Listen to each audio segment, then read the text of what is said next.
Hello students, आपका स्वागत है फिर से मेरे गोटेक प्लस चैनल में। तो पिछले लेक्चर में हमने जो भी पढ़ा था उसको अहेड में जाते हैं फॉरवर्ड में। तो आज मैं आपको बताऊंगा मोमेंटम। मोमेंटम न्यूटन्स के सेकंड लॉ के रिलेटेड है, दोनों ही। मोमेंटम क्या होता है? Momentum momentum is the measurement of mass and velocity of a body. Momentum is the measurement of mass and velocity of a body. अब किसी भी बॉडी का मोमेंटम ज़्यादा है और कम हम कब बोल सकते हैं कि जब उसका मास ज़्यादा हो या उसकी वेलोसिटी। जैसे कि आपने बहुत बार देखा होगा, मीन्स मैनी टाइम्स, कि जब कोई भी क्रिकेट प्लेयर बॉल को हिट करता है, हिट करने के बाद जब वो कैचर, जो प्लेयर पीछे होता है, कैच करता है बॉल को, तो वो स्लोली मीन्स जेंटली अपने हैंड को पीछे कर लेता है वाइल कैचिंग द बॉल। क्यों उसका जो लार्ज मोमेंटम है उसको स्लो करने के लिए, उसको लेस करने के लिए मोमेंटम। ओके, अब इसके बाद जो मोमेंटम में numerical problems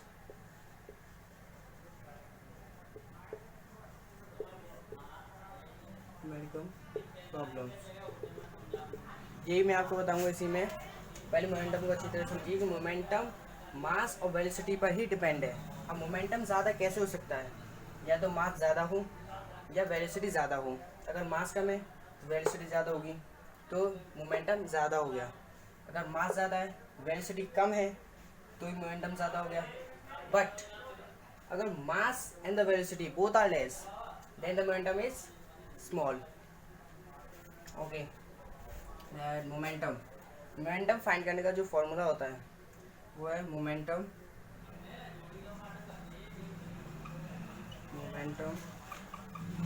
equals to mass into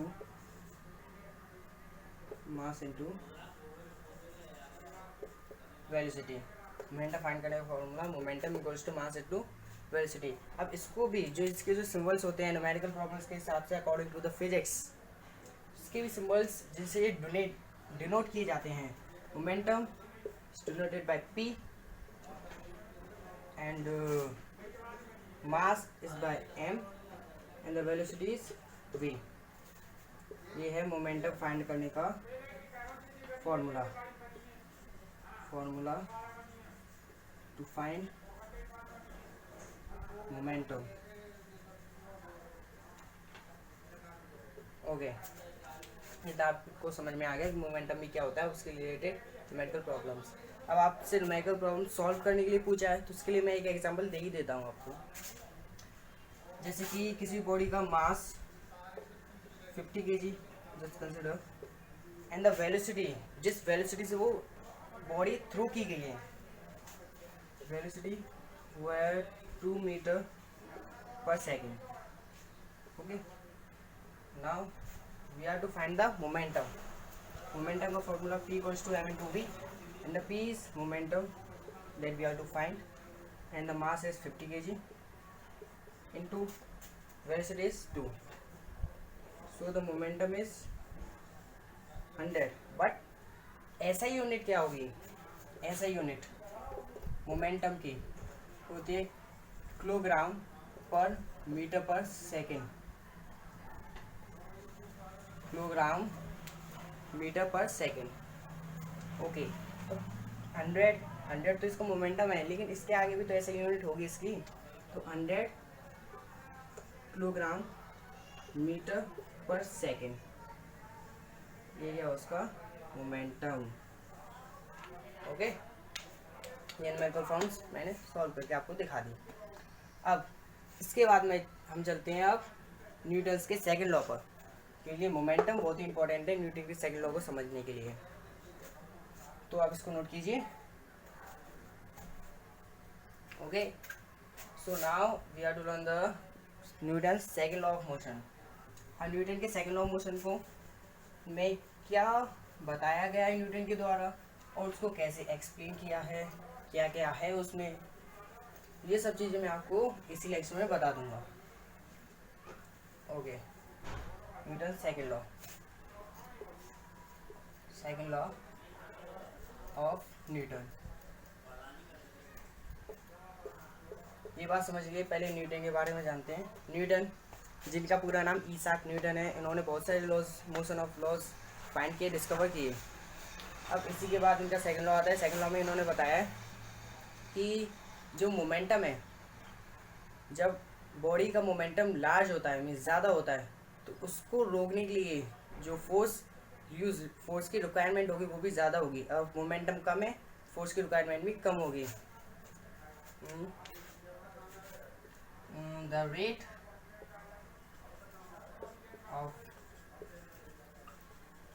rate of change of momentum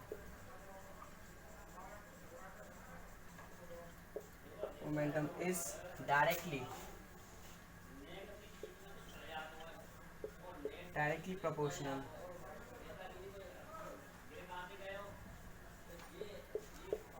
to the applied force. Okay, the rate of change of momentum, momentum के चेंज में जितना भी rate is directly proportional. Means direct proportional means जब कोई भी एक चीज़, कोई भी वन थिंग इंक्रीज होती है, उसी के साथ सेकंड थिंग भी इंक्रीज होगी। सेकंड थिंग इंक्रीज है, फर्स्ट थिंग भी इंक्रीज होगी, ऐसे ही। और मोमेंटम ज़्यादा है, momentum change of the momentum is more than the applied force, जो फोर्स अप्लाइड किया गया है वो भी ज़्यादा होगा। Okay, means force is directly proportional to momentum, change of the momentum. अब मोमेंटम में चेंज कैसे होगा? मोमेंटम चेंज, अब इतना तो हमने पढ़ लिया। अब इसके बाद है कि फोर्स को फाइंड कैसे करें, कि फोर्स जितना लगाया गया है वो है कितना। मोमेंटम तो हम फाइंड कर सकते हैं, लेकिन फोर्स अप्लाइड, जो फोर्स लगाया गया है वो कितना है, उसको फाइंड करने के लिए force equals to mass into acceleration. Force equals to mass into acceleration. Mass into acceleration कैसे आया? फोर्स किस पर लगाएंगे? हम ऑब्जेक्ट पर लगाएंगे, ऑब्जेक्ट का मास भी होगा। Okay, this is the right thing ना। एक्सीलरेशन कैसे फाइंड किया? जो फाइनल वेलोसिटी में से initial velocity upon time taken, ये क्या हो गया? Change of momentum. अब इसी को हम क्या फाइंड करते हैं? इससे हम फाइंड करते हैं acceleration. So multiply by acceleration means change of momentum. ये भी हो गया। ये न्यूमेरिकल प्रॉब्लम्स के लिए सॉल्व करने के लिए इम्पॉर्टेंट है, इसलिए अब इसी से हम न्यूमेरिकल प्रॉब्लम में अभी मैं आपको एक न्यूमेरिकल प्रॉब्लम सॉल्व करवाता हूँ, इससे ज़्यादा नोट कीजिए।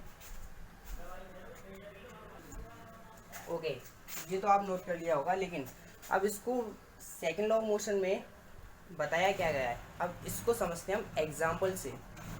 जस्ट कंसिडर, पहले हम एग्जाम्पल लेते हैं सीट बेल्ट, कार की सीट बेल्ट। कार में सीट बेल्ट होती है, सीट बेल्ट्स।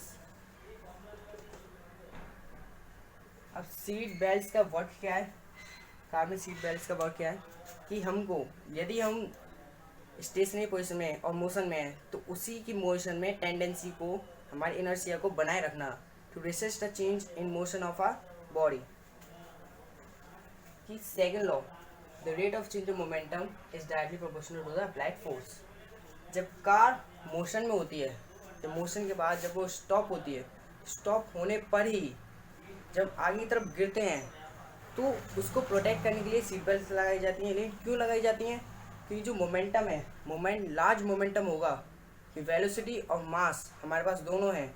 मास तो हम है ही, बॉडी, एंड द वेलोसिटी, जो कार स्टॉप होगी उसके बाद जब हम suddenly in the forward we will fall, उसके लिए भी जो लार्ज मोमेंटम होगा उसको रिड्यूस करने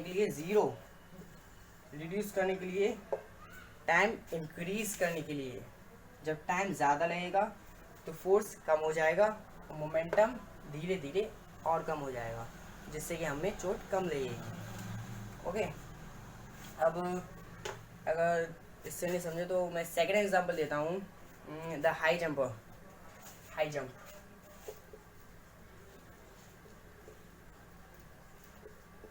हाई जंप जब भी कोई बॉडी, जब हम कोई भी यानी ह्यूमन बींग्स जब हाइट से, ऊंचाई से जब नीचे जंप करता है, तो क्या उसकी जो सैंड, या तो सैंड का एक बैग सा बना देते हैं, mean softly, and the cushion, we know everyone, cushion, जैसे कुछ भी सॉफ्ट एक सरफेस बनाते हैं, सॉफ्ट सरफेस, जिससे कि जब जो बॉडी फॉल करेगी वहाँ से, तो डायरेक्टली वो ज़ीरो पे, लार्ज मोमेंटम को डायरेक्टली ज़ीरो आने पे जो टाइम रिड्यूस होगा, टाइम लगेगा वो ज़्यादा लगेगा, और जिससे जो अप्लाइड फोर्स, जो फोर्स लगेगा उससे अपोजिट में, वो कम हो जाएगा, जिससे कि वो कम हर्ट होगा।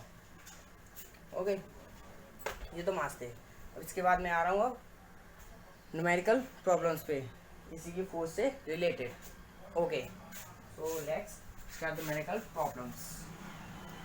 न्यूमेरिकल प्रॉब्लम्स में आपका यही फॉर्मूला यूज होगा, force into mass into acceleration. जैसे हमने momentum equals to mass into velocity देखा था, उसमें p equals to m into v, ये यूज हुआ था इसको डिनोट करने के लिए। अब force into mass into acceleration के लिए डिनोट करने के लिए कोई तो लेटर्स होंगी। Force is denoted by f and the mass is by m and the acceleration is by a। ये फॉर्मूला है इसका, नोट कर लीजिए आप। Okay, next thing now, numerical problems. Actually इसमें जो न्यूमेरिकल प्रॉब्लम्स होंगे वो ज़्यादा हार्ड भी नहीं होंगे, सिंपल ही होंगे, लेकिन इसमें आपको जो पुराने लेक्चर में मैंने आपको जो भी बताया था मोशन की equations of motion, means motion की इक्वेशंस, ये इसमें ज़्यादा नीडेड है, तो इनको आप पिछले लेक्चर में जाके कवर कर लीजिए। मैं आगे बढ़ता हूँ। ओके, इस प्रॉब्लम को सॉल्व करते हैं। जैसे कि मैंने आपको बताया था, force equals to mass into acceleration. Force we have to find, mass is given 6 kg and into acceleration of 4 seconds. So F equals to 6 into 4 24 and the SI unit जो फोर्स की वो है न्यूटन। इतना आपको अब समझ में आ गया। इसके बाद मैं नेक्स्ट प्रॉब्लम अभी नोट डाउन करता हूँ। ओके, अब इस प्रॉब्लम को सॉल्व करते हैं। इसमें पूछा है कैलकुलेट द फोर्स, फोर्स ही हमें फाइंड करना है, but the condition is that हमें वेट दिया है and the velocity and the time, but the acceleration is not given. So acceleration find करने के लिए जो फॉर्मूला मैंने आपको बताया था, equals to v minus u upon T. Acceleration equals to final velocity minus initial velocity upon time taken.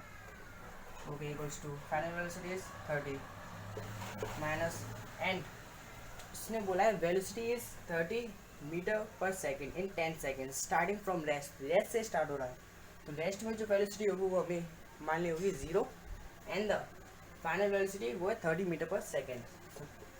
30 minus 10, then the time taken is 10 seconds. So 30 upon 10, 3 metre और second square acceleration है। अब हमें क्या find करना है, force required, equals to m into A. Force equals to mass 1500 kg into acceleration 3, the force equals to 4500 newton. यह गया हमारा फोर्स। इसी के साथ मेरा लेक्चर फिनिश। इसमें आना है आपको second means Newton second law of motion समझा दिया पूरा। अब नेक्स्ट लेक्चर में आपको समझाऊंगा Newton third law of motion, और ही ब्रीफ में। इसी के साथ थैंक यू।